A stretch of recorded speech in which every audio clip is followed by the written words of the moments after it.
शादी पहले मेरी होगी। ज्योति किचन में खाना बना रही थी और बाहर स्कूल की ड्रेस में उसकी दोनों बेटियां रितिका और जूही खाने की टेबल पर बैठी हुड़दंग कर रही थी। हाय हाय, अरे ज्योति जल्दी से दोनों का डब्बा भर के ला और विदा कर दोनों को। ओहो, जरा भी चैन नहीं है इन दोनों को। ज्योति अपनी दोनों बेटियों का टिफिन भरकर लाती है। क्यों रे, क्यों परेशान करती हो दादी को? हाँ, तुम तो मुझे ही बोलो, इस घर में रितिका को कुछ बोलता ही नहीं है। एक तो अपनी बड़ी बहन का नाम लेती है, ऊपर से अपनी गलती मुझ पर डाल रही है। मैं कुछ नहीं करती मम्मी, यही परेशान करती है। और सिर्फ मुझे नहीं, दादी को भी। दादी की उम्र देखी है तूने? अरे मेरी उम्र को क्या हो गया, कोई 100 साल की हूँ क्या मैं? 100 साल की नहीं हो दादी, पर बुजुर्ग तो हो ना। ए प्रेम, तू छोड़कर आ इन दोनों को स्कूल, वरना आज इन दोनों में से कोई ना कोई मेरे हाथों से पिट जाएगी। प्रेम अपनी दोनों बेटियों को बस स्टॉप पर लेकर जाता है, जहां जैसे ही जूही बस पर चढ़ने लगती है, रितिका उसका बैग पकड़कर उसे पीछे खींच लेती है। कहाँ मैडम, बस पर पहले मैं चढ़ूंगी। ये क्या बात हुई रितिका? अगर जूही पहले बस पर चढ़ जाएगी तो क्या ही हो जाएगा? पहुंचना तो तुम दोनों को स्कूल ही है ना। ठीक है पापा, जूही को बस पर चढ़ने देते हैं और मैं आपके साथ घर चलती हूँ, ठीक है? अरे ये क्या बदतमीजी है? मम्मी ने पहले आज पराठा जूही के प्लेट में रखा, मेरे प्लेट में बाद में रखा। मैं रोज रोज ये बर्दाश्त नहीं करूंगी पापा। ये कहकर रितिका वहीं जमीन पर बैठकर जोर जोर से रोने लगती है। बैड पेरेंटिंग, जब बच्चे संभलते नहीं तो पैदा क्यों करते हैं? जूही बेटा प्लीज तुम अपनी बड़ी बहन को बस पर चढ़ने दो, मैं पक्का तुम्हें शाम में घुमाने लेकर जाऊंगा। ये थी रितिका और जूही, जिनमें मुश्किल से 11 महीनों का फर्क था। पर रितिका के लिए वो बड़ी बहन थी, इसलिए बचपन से ही उसकी जिद थी हर चीज को पहले पाने की। इसी तरह दिन बीतते गए और दोनों बहनें बड़ी हो गई। सूट को छोड़ दे जूही, वरना फट जाएगी।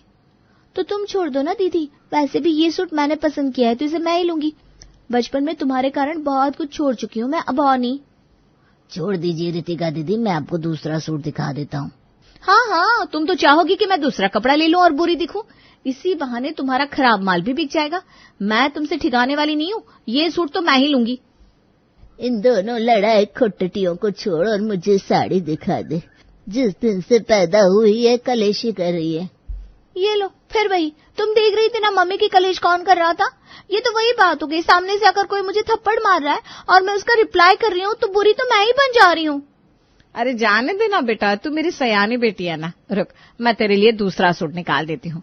मोहन भैया, कोई अच्छा सा सूट निकाल कर दीजिए ना, जिसमें मेरी जूही सबसे प्यारी दिखे। वाह मम्मी वाह, यही सब करके तुम साबित कर देती हो कि तुम्हारा झुकाव तुम्हारी छोटी बेटी की तरफ है। इस घर में मेरी तो कोई वैल्यू ही नहीं है। ये कहकर रितिका जूही के हाथ से उस सूट को खींचती हुए अपने कमरे में चली जाती है। बस ले लिया ना सूट रितिका ने, कितने मुश्किल से एक सूट पसंद आया था मम्मी, मुझे नहीं चाहिए मुझे कोई भी सूट। अब मैं किसी फंक्शन में भी नहीं जाऊंगी, ना तुम मुझे जाने को बोलोगी। तुम्हारी बड़ी बेटी ने लिया है ना सूट, अब वही सूट पहनेगी भी और तुम्हारे साथ जाएगी भी। जीना हराम कर रखा है इन दोनों लड़कियों ने मेरा, क्या करूं मैं? तभी प्रेम अपने बालों में कंघी घुमाते हुए कमरे से बाहर आता है। मैंने तो अब बोलना ही छोड़ दिया है दोनों को, पता नहीं इतना कैसे बिगड़ गई है। बचपन में बच्चे आपस में लड़ते हैं तो समझ में भी आता है, पर ये कोई उम्र है लड़ने की? मैं तो दिन भर दुकान में रहता था, तुम्हें तो ध्यान रखना चाहिए था ज्योति, ये दोनों ऐसे कैसे हो गई? एक बेटे में मेरे लक्षण आए हैं तो दूसरे में आपके खानदान वालों के भी तो आते। आपकी बहन भी तो इसी तरह लड़ती है ना मुझसे। बन गई रितिका अपनी बुआ जैसी। पर मुझे तो रितिका अभी भी तेरी माँ के लक्षण दिखते हैं बहू। इस तरह एक दूसरे पर इल्जाम लगाने से कुछ नहीं होने वाला। दोनों की उम्र हो गई है, अब लड़के देखना शुरू करो। जैसे रितिका विदा होगी घर का कलेश खुद ब खुद खत्म हो जाएगा। अब जूही अकेला तो किसी से लड़ने जाएगी नहीं। हाँ प्रेम, पापा जी ठीक कह रहे हैं। मैंने भी सुना है अक्सर जब बच्चे पास रहते हैं तो लड़ते हैं, पर जैसे ही दूर जाते हैं उनके बीच में प्यार वापस से लौटने लगता है। 2 दिन बाद मेरे दोस्त के भाई की शादी में हमें जोधपुर जाना ही है पापा। पहले तो साथ में जूही जाने वाली थी, पर उसका सूट तो रितिका ने ले लिया, तो हम साथ में रितिका को ही ले जाते हैं। इसी बहाने किसी अच्छे घर के लड़के को पसंद आ गई तो बैठे बैठे हमारा काम हो जाएगा। और 2 दिन के बाद रितिका अपने पेरेंट्स और दादी के साथ जोधपुर शादी में पहुंचती है, जहां निधि हाथ में खाने की प्लेट लिए ज्योति के पास पहुंचती है। काफी देर से देख रही हूँ मैं भाभी, लगता है आप दूल्हे की रिश्तेदारी में ही है। हाँ, वो मेरे हस्बैंड के दोस्त के भाई की शादी है। उज्जवल समझ लीजिए मेरे खुद के देवर के समान है, इसीलिए तो इतनी दूर से ट्रैवल करके हम जोधपुर आए हैं सिर्फ शादी को अटेंड करने के लिए। वैसे आप? मैं तो दुल्हन की पड़ोसन हूँ। बहुत जिद की लड़की के घर वालों ने तो मैं आ गई। वहीं देख रही हूँ कि कैटरिंग में जरा कमी है। मेरे बेटे की शादी में ऐसी भूल तो नहीं होने देने वाली मैं तो शहर के सबसे बेस्ट कैटरर को अरेंज करूंगी। यहाँ तो लोग लड़की वालों से पैसे आधे मांग लेते हैं, पर हम तो ऐसे हैं भाई, सामने से पैसे लगाकर शादी करेंगे। बस लड़की अच्छी मिल जाए, पर अब अच्छी लड़कियां कहाँ मिल रही है। अच्छा, रितिका बेटा जरा इधर आना तो। निधि की ये कहने की देर थी कि ज्योति अपने पूरे परिवार का सारा बायोडेटा निधि को दे देती है, और जैसे ही ज्योति शादी के बाद वापस लौटती है, ठीक 2 दिन बाद निधि अपने बेटे और परिवार के साथ रिश्ते की बात करने ज्योति के घर पहुंच जाती है। अब तो कोई टेंशन ही नहीं है जीतू, दीदी अपने घर चली जाएगी, उसके बाद फौरन मैं तुम्हारे बारे में अपने घर पर बता दूंगी और चट मंगनी पट ब्याह करके मैं तुम्हारी हो जाऊंगी।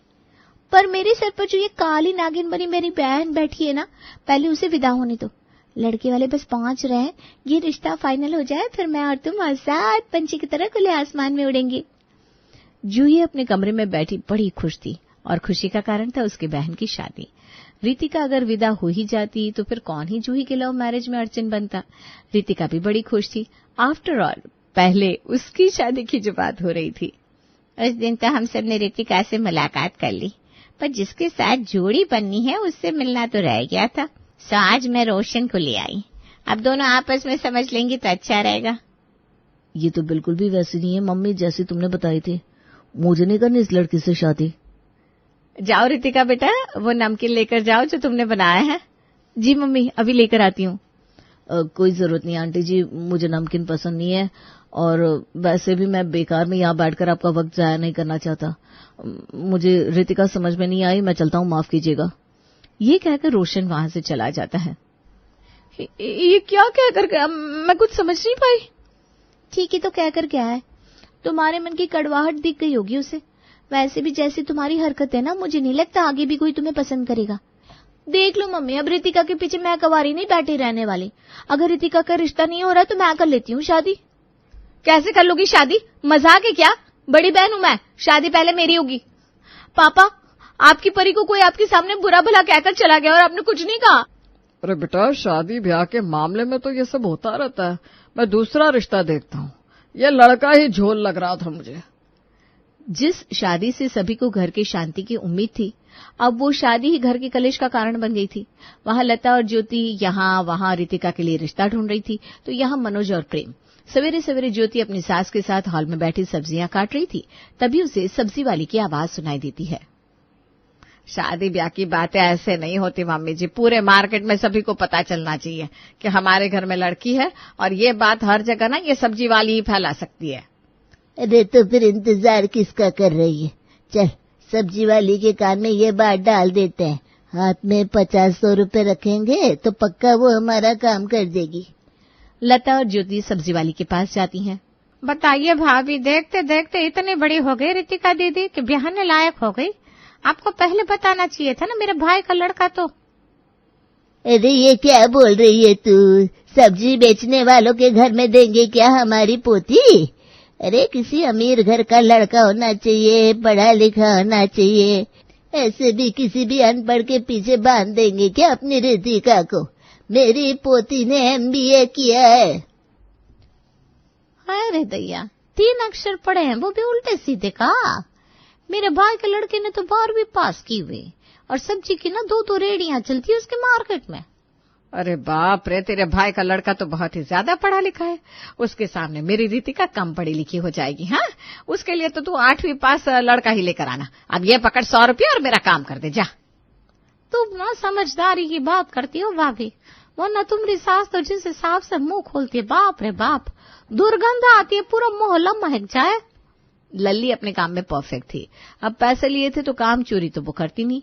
लल्ली जिसके भी घर सब्जी बेचने जाती, वहां रितिका की बात घुमा फिराकर छेड़ देती, और ऐसे ही एक परिवार जो अपने बेटे के लिए लड़की की तलाश में था, रितिका के घर उसे देखने पहुंच जाता है। यही घर है ना लल्ली का?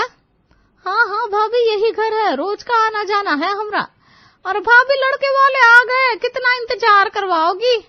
बताइए भाभी, लड़की इंतजार करवाए तो समझ में भी आता है, यहाँ तो लड़की की माँ भी इंतजार करवा रही है। ज्योति भागते हुए रसोई से बाहर आती है। अरे आप लोग आइए आइए, बैठे बैठे, हम सुबह से आपके इंतजार में ही थे। मैं अभी रितिका को बुला कर लाती हूँ। ये शादी ब्याह, ये रिश्ते नाते, हम इंसान कौन होते हैं करने वाले? ये सब तो बच्चे भगवान के घर से लिखवा कर आता है। मनोज ये कह रहा था कि फोन पर बात करती हुई जूही दरवाजे से अंदर आती है, जिसे देखते ही सोमा का बेटा सोम अपना दिल खो बैठता है। वाओ, फिर तो भगवान ने मेरी किस्मत बड़ी फुर्सत से लिखी है दादाजी। मुझे लड़की पसंद है। अरे वो लड़की नहीं है, उधर क्या देख रहे हो? लड़की मैं हूँ रितिका। तो फिर ये कौन है? मुझे तो ये पसंद है। अरे भैया, ये तो जूही है, रितिका की छोटी बहन। पर क्या फर्क पड़ता है ज्योति भाभी? पहले के जमाने में भी तो यही हुआ करता था, लड़का बड़ी बहन को देखने आता है और छोटी को पसंद कर लेता है। लड़का पढ़ा लिखा इंजीनियर है। मैं तो कहती हूँ इस रिश्ते को मना ना करें, और रितिका ना सही, जूही दीदी ही सही। हरगिज नहीं, इस घर की बड़ी बेटी कमारी रहे और छोटी की शादी हो जाए, मैं ऐसा कतई नहीं होने दूंगी। हाय, भाग फूट गए मेरे तो। तुझसे भी रुका नहीं जा रहा था ज्योति। एक बच्चा करने के ठीक 10 महीने बाद क्या जरूरत थी दूसरा बच्चा करने की? एक उम्र के बच्चों में यही प्रॉब्लम है, कंपटीशन खत्म ही नहीं होता। कम से कम 4-5 साल का गैप रखती तो एक में तो बड़प्पन आता। वाह वाह मम्मी जी, बड़ा खूब बोली आप। जैसे मैंने अकेले ही बच्चा पैदा कर लिया। अपने बेटे को कभी कुछ नहीं कहेंगी। उन्होंने परहेज रखा होता तो ये रोज रोज का कलेश मुझे सहना तो नहीं पड़ता। अरे तो मुझे क्या पता था रितिका अपनी छोटी बहन की जान की दुश्मन बनी बैठी रहेगी। और इसी तरह जो भी रिश्ते आते, या तो उसमें रितिका खोट निकाल देती या लड़का जूही को पसंद कर लेता। बोलना तो मैं नहीं चाहता, पर जूही अब मुझे लगता है तुम्हारी लाइफ में कोई और है और तुम मुझे टरका रही हो। नहीं करनी है शादी तो यार साफ साफ बोल दो ना। मेरे पापा की तबीयत कुछ ठीक नहीं चलती, अब वो मुझ पर शादी का प्रेशर बना रहे हैं। अगर तुमने अपने घर वालों से बात नहीं करनी तो मैं कर लेता हूँ। मैं तुम्हें अपने घर के लफड़े में इन्वॉल्व नहीं करना चाहती थी जीतू, पर अब जब तुम्हें मुझ पर शक हो रहा है तो मुझे सब बताना ही पड़ेगा। और जूही जीतू को बताती है कि किस तरह से उसकी बहन बचपन से ही उसके पीछे पड़ी है। अब तुम ही बताओ, अगर उसकी शादी पहले नहीं हुई तो मेरी शादी तुमसे होने देगी क्या वो? और पता चला तुम रिश्ता लेकर आए और वो तुम्हारे पीछे पड़ गई तो करोगे क्या मेरी बहन से शादी? अरे ये क्या कह रही हो तुम? अच्छा तुम रुको जूही, मैं चलाता हूँ कोई दिमाग। जीतू दिन रात सुबह शाम बस यही सोच रहा था कि वो ऐसा क्या करे जिससे उसकी और जूही की शादी में कोई प्रॉब्लम भी ना आए और रितिका की भी शादी हो जाए। इसी तरह जीतू लैपटॉप पर बैठा रितिका का बायोडेटा देख रहा था, तभी उसका कजिन गौतम कमरे में आता है। अरे अरे ये सब क्या है भाई? गर्लफ्रेंड है जूही और फोटो यहाँ किसी और की देख रहे हो? बताओ क्या जूही भाभी को? ऐसे ये भी सुंदर है। सिर्फ सुंदर नहीं है, कैची की धार है।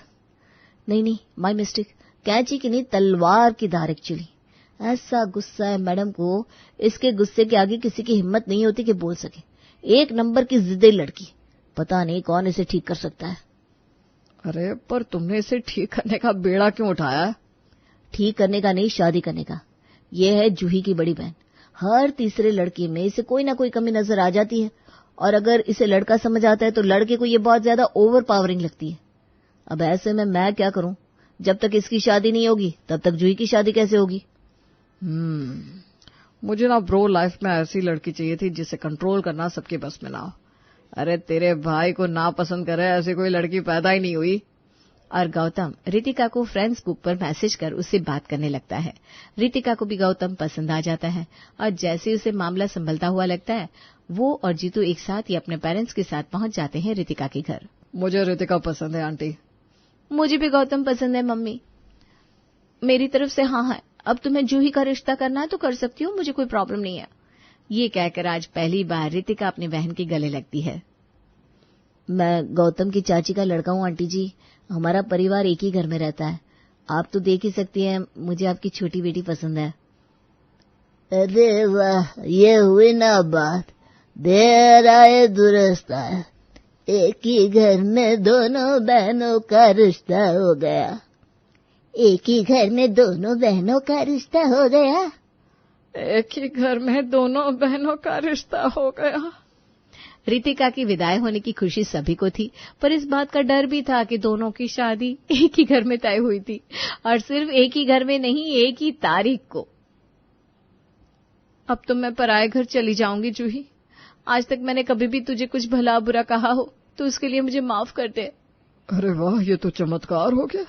ज्योति ठीक कहती थी, शादी के बाद बहनों के रिश्ते बदल जाते हैं। रितिका को इतना खुश देखकर सभी के मन का डर निकल जाता है। तभी पंडित जी जूही के मंडप की ओर बढ़ते हैं। पहले मैं यहाँ फेरे करवा देता हूँ, उसके बाद रितिका और गौतम की शादी करवा दूंगा। ये क्या कह रहे हैं आप पंडित जी? बड़ी मैं हूँ, पहले शादी मेरी होगी। हे भगवान, ये फिर शुरू हो गई। पंडित जी, आप एक साथ मंत्र पढ़ दीजिए, दोनों जोड़े साथ में ही फेरे ले लेंगे। और एक बात मैं यही क्लियर कर देती हूँ गौतम, गृह प्रवेश पहले मैं ही करूंगी। हमने तो अपनी बेटियों को विदा कर दिया समधन जी, अब आपके घर में क्या क्लेश होता है ये आप समझिए। और अपने सर की बला को अपने समधन समधियों को सौंपकर रितिका और जूही का परिवार फ्री हो जाता है।